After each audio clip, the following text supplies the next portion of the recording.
Welcome friends. In unit 3, which is about commercial correspondence, up till now we have discussed the different types of commercial correspondence, and we talked about the 4 C's of effective commercial correspondence. And then we also talked about how you can create your own email account, how you can sign up for your own email account, and then how you can use that particular email account, which is known as signing in, right? So today what we are going to do now is we are going to discuss printed stationery. Now please understand, when you are in an organization, you may have to keep sending letters on a regular basis. So it may so happen that in a single day you might be sending out 10-15 letters to the other stakeholders, maybe to your suppliers or to your customers. So every single time, if you have to mention the name of your company, if you have to mention the address of your company, if you have to mention the phone number and all these things, it will take a lot of time. And that is why what generally companies do, they have got their own printed stationery. They get their stationery printed, right? For example, the letterhead. Now this is an example of a letterhead. Have a look.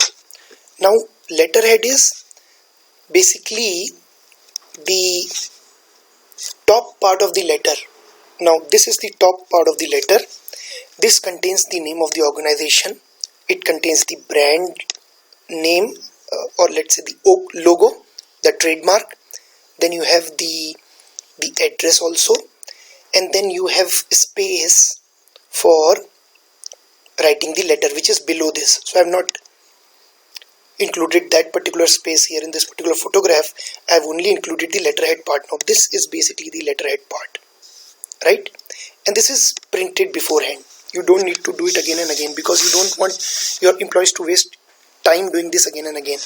And even many a times, if a particular person has to send a number of letters, so you can get the letterhead printed in this particular person's name. Now we can understand that this guy, Mr. R. Balasubramaniam, he is the person who will be sending this letter. So he'll be the sender, and that is why we have got a number of letterheads printed in his name, right? So this is optional. If Mr. R. Balasubramaniam has to send across different letters, number of letters, then we can get this printed. Otherwise we don't need to print this portion. This portion in itself would be sufficient. Then apart from Mr. Balasubramaniam, anybody else can also make use of this letterhead. So this is what a letterhead is all about, right? Fine. And as shown by this arrow, this is the space for writing the letter, right? Now this letter is basically addressed to me, and that is why it has been mentioned, Dear Shri Gaurav Joshi. And this is the reference number. We'll study about this reference number a little later. But all you need to understand is this is how the letterhead looks like. So you don't have to write down everything again and again when you have to send across different letters. All you have to do is you can simply use this letterhead and write down the letter, or you can get the letter printed also. Fine. Now this is the name of the firm. As I told you, the emblem or the trademark or the logo. This is the address and phone number, email address of the sender firm. And now please have a look. Reference number and date. So this is the reference number and date, and this guy is the sender. Fine. Now let's talk about some other types of printed stationeries. Now please understand, you have drafted the letter is there. So you write your letter in the letterhead, which is provided to you by the company. But then how do you send it? You need many a times what might happen is the letter may continue for 4 or 5 pages. It may not be a short letter, it might be a long letter. In that case you need continuation sheets, right? So why do you use continuation sheets? Because you have to write the content in a number of pages. The content is not limited to just one page. So you've got your continuation sheet for use if the letter does not fit on a single sheet. So you need extra sheets. So these extra sheets are called continuation sheets. They are of same size and quality as the letterhead. Size would also be the same. Generally the size is A4.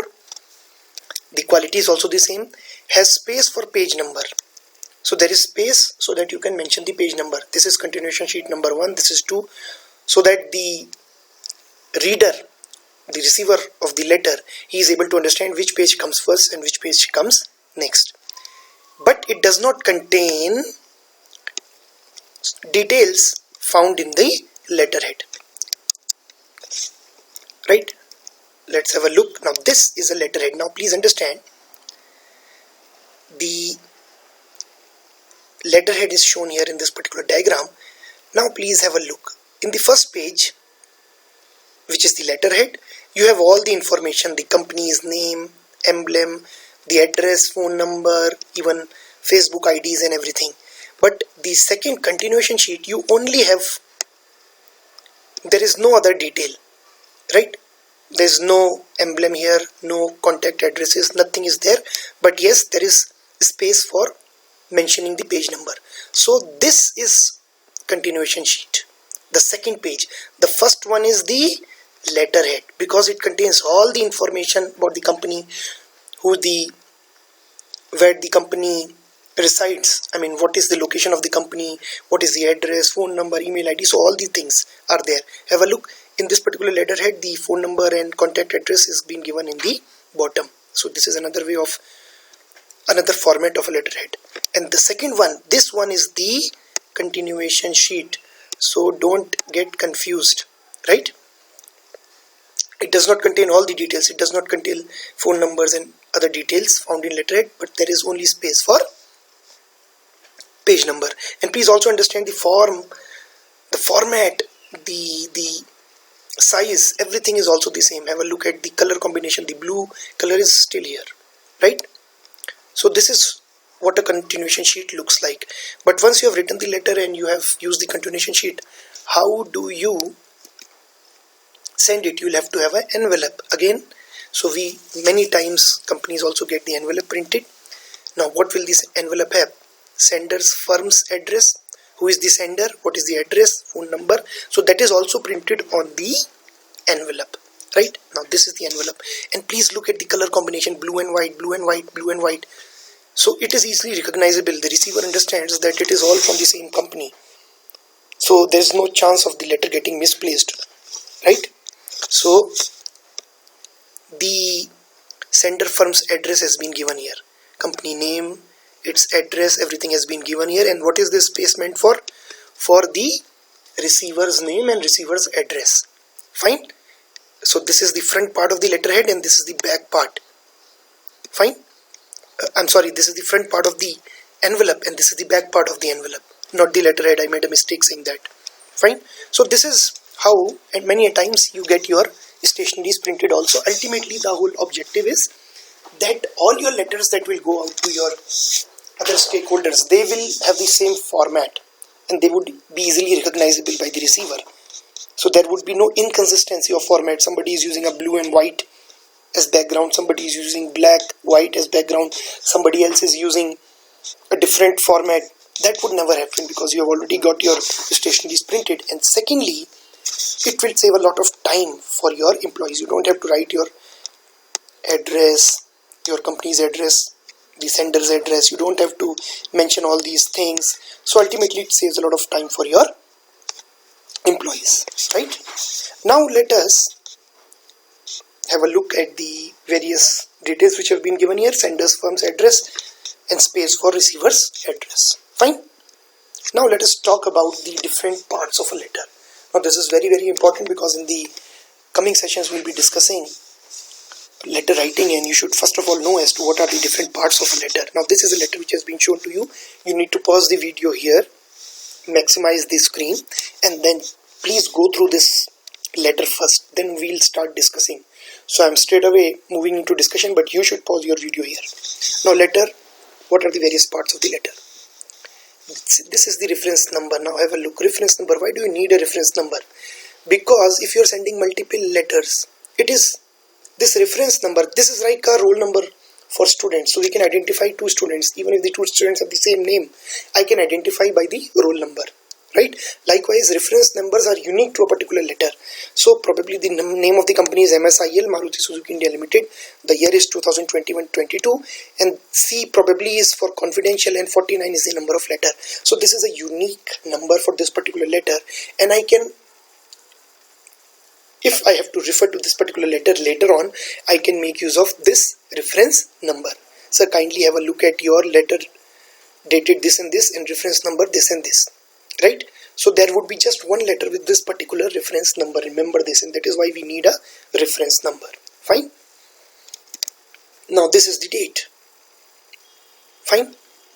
This is special marking. Many a times this letter may be confidential. It may not always be the case, but at times it could be a confidential letter. So for that matter, in that case, what you have to do is you have to mark it, and this has been done here, confidential. You don't need to do it always. Again, you can understand that this is the address of the person to whom we are sending the letter, for whom the letter is meant, right? And why is it called inside address? Because there would be one address on the envelope also, right? So this is called the inside address. The subject line, right? So at the top of the letter, before salutation, you have the subject line, and the subject line captures in very, very brief as to what follows in the letter. Then you have the salutation, dear sir, ma'am, right?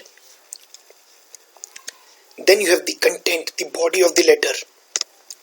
Then you have the complimentary clause. Now what do we mean by complimentary clause? Sincerely yours, faithfully yours, with regards, best wishes. Now these are complimentary clause. Fine. Why do we call it complimentary clause? Clause means this is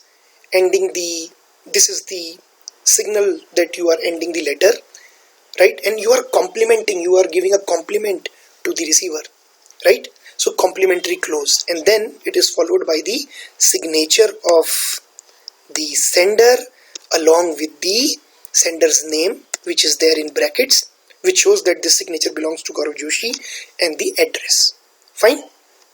Now, many a times you might be sending along some enclosures. For example, I am writing a letter and I need to send some data, which is there in 2 sheets. So in case I am sending along this letter, that data also, I'll refer to that data to those enclosures in this particular letter. See, I have mentioned it here, enclosures, complaint withdrawal letter. So this is being sent along with this particular letter, and that is why it's known as a enclosure, right? And please also understand, in case you are marking a copy of this letter also to some other persons, you have to mention that at the bottom, so that the receiver understands that this particular copy has been marked to these 2 people also. Fine. So this is basically known as the reference section. It may so happen that you do not have any enclosure, you do not have any copy, so you don't need to include this section, but if it is there, you have to include it, right? So which of these sections are optional? This one is optional, right? And this one is optional. Rest of them, they are not optional. You have to have them in a particular letter. Fine. Do go through this letter again and you will be better able to understand, right? So thank you very much for your time. Tomorrow we'll continue with our discussion on the format of a letter. But before closing, let me tell you that you see the date on the extreme right, right? Again, you see the complimentary clause on the extreme left. But this is just one example of a format. There can be several other formats, so I'm not discussing all of them today. We'll be taking them up tomorrow. So this is just one example of a format. So you might find in your book some other format. So don't be confused as to why the format differs here and the format which is there in the book is also very different. Don't get confused. There are different formats.